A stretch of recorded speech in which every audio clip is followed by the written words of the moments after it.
So when I forgot the lady's name who was speaking about how to have your CV ready, how to get it ready, how to prepare for an interview, and the Harambee ladies which explained, how you should present yourself when you go for an interview and everything. So with all that said, there are things that I want you guys to also note in that process. So I hope you have a pen and paper, or just listen and just take note of this because it's important. So as a graduate, obviously I had my experience, my share of experience, but I want you to take you back to where you are currently. So where you are at this point, it means you are at the edge of going out to the corporate world. You are, maybe you think you're ready, maybe you think you need to know certain things.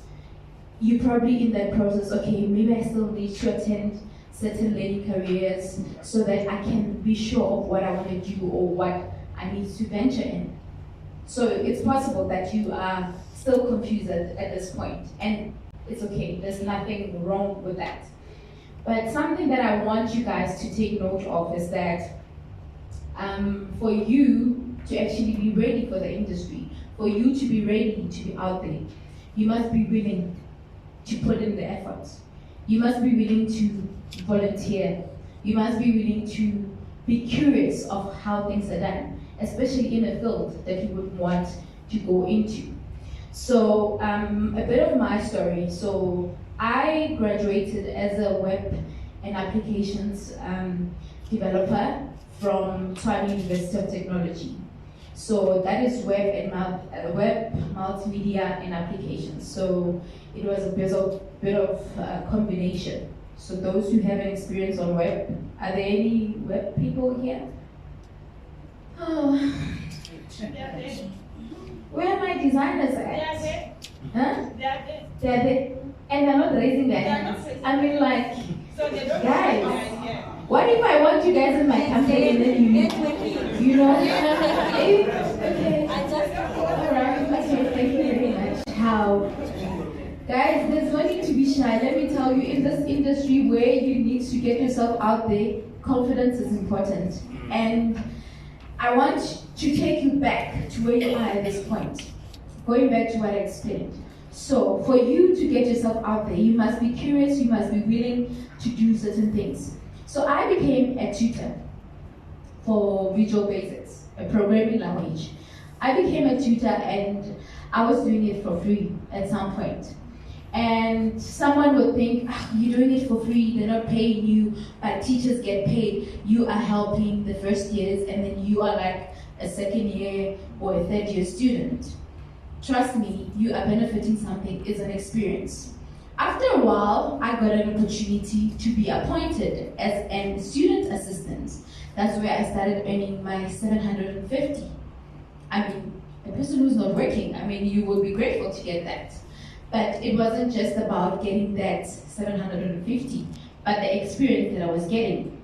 Later on, when I was still on my third year, I got an opportunity again to be a part-time assistant lecturer for the first years who did, those that have to do like bridging courses, do their computers and stuff like that.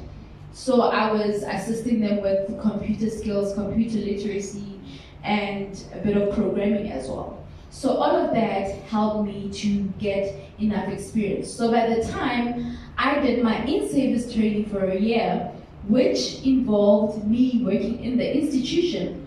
You see how this works. I got an opportunity to get an in-service within the institution, not necessarily going out there. So I was curious and I opened my mind and I was willing to learn, and that helped me. So where I'm going with this is that, guys, things that you need to note when you go out there. You need to know that whatever that you're reading in theory is not necessarily the same as what you're going to see out there. It's not necessarily the same. And all the speakers have mentioned, and they said, yes, you need to do research about the company. I like that very well. You need to know so much about the company, and your CV will say everything. I'll be honest, I'm a victim. I'm a victim of a person who had little basic on a certain subject, and what I did is to put a certain experience on my CV, where else I'm actually not very qualified for that. So you still have those people that can, fake, and now you can actually go to jail. But with me, I didn't just fake what I didn't have knowledge on, but the importance of you being real and being true to yourself and what you know helps you in the industry. Because now, what I'm doing, I'm preparing you to get into the industry and say, okay, what is it that you are bringing to the table? Because remember that if me as Ntabi, as an owner of IL Designs, if I want to bring you in my company, first of all, everything is at stake. If you're not going to perform, it means the company is going to suffer. If I bring in 5 people that are not performing, or 2 are performing, the rest are not performing, that affects the entire company. So it's important for you to be true to yourself. Most of the times you are third year, you are desperate, you want a job, and you just want to take anything that comes. And that's where the problem starts. You need to be sure, okay, this is the career that I'm on, and this is my pathway, and for me to be able to get to this level, I need to do certain things. So if you put things on your CV and you get appointed, they're going to come and bring work and then put it on the table and say, okay, this is what you need to do. Because you said you have that experience, correct? And you are confident.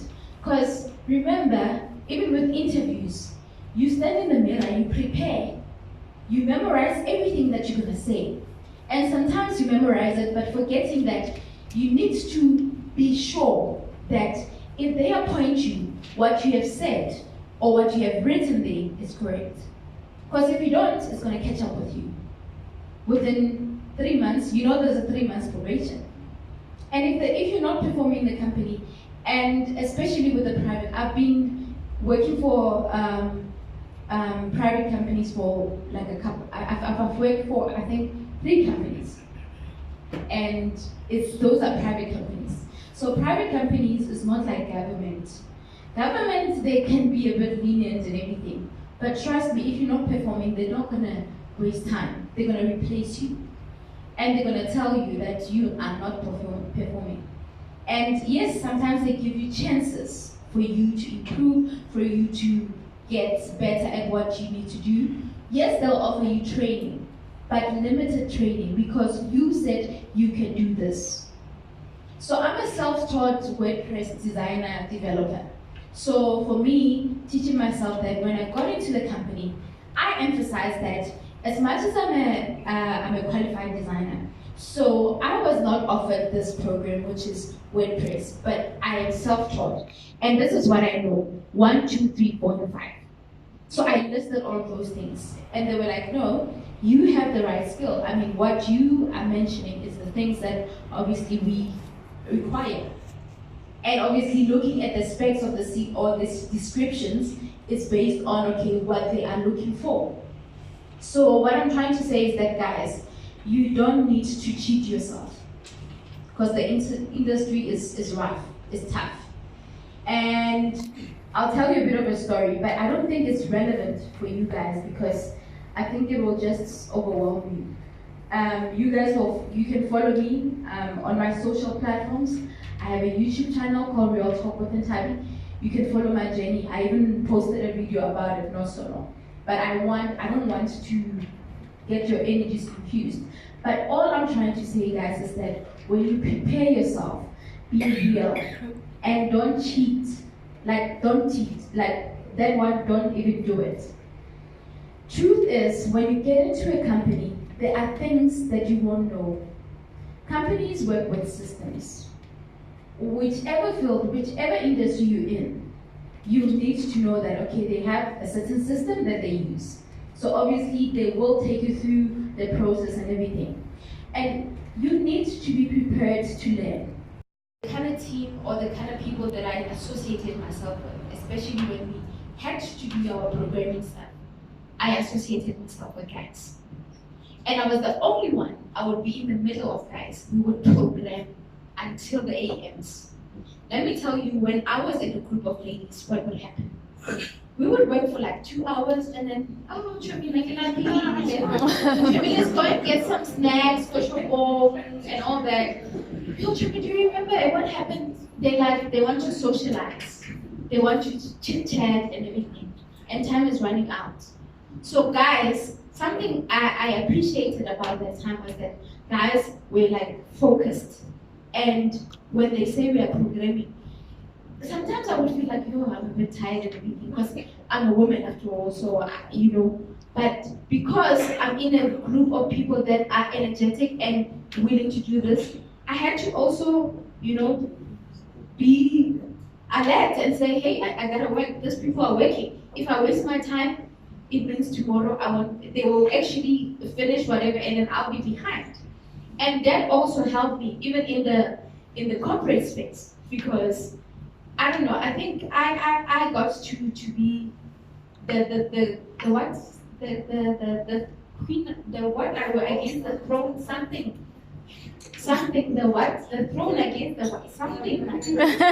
So what I'm trying to say is, being the only woman where you work in a team of guys, you guys know that thing, right? The queen amongst the thrones or something. Yes. Having said that, what I'm trying to say is that I got to work with a lot of guys, and that built my confidence from where I started.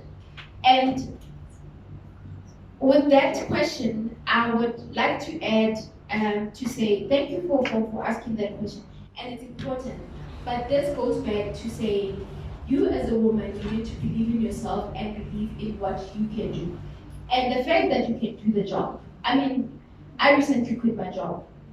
Not because I was not productive, but because I needed to focus on my company, and not just that, because I believe that I deserve better and I'm capable of doing the best.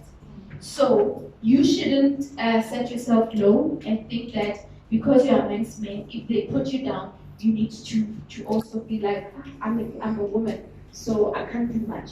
You must stand up for yourself and be professional as possible and do your things. So we need more women actually in the IT industry, and it might not be you guys, but I believe that there's still more that are needed.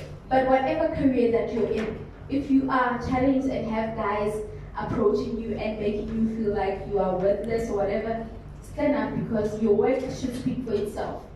That's what I do. The thing is, when I walk out, I know that my work, I've left a mark because my work is spoken and I've left it.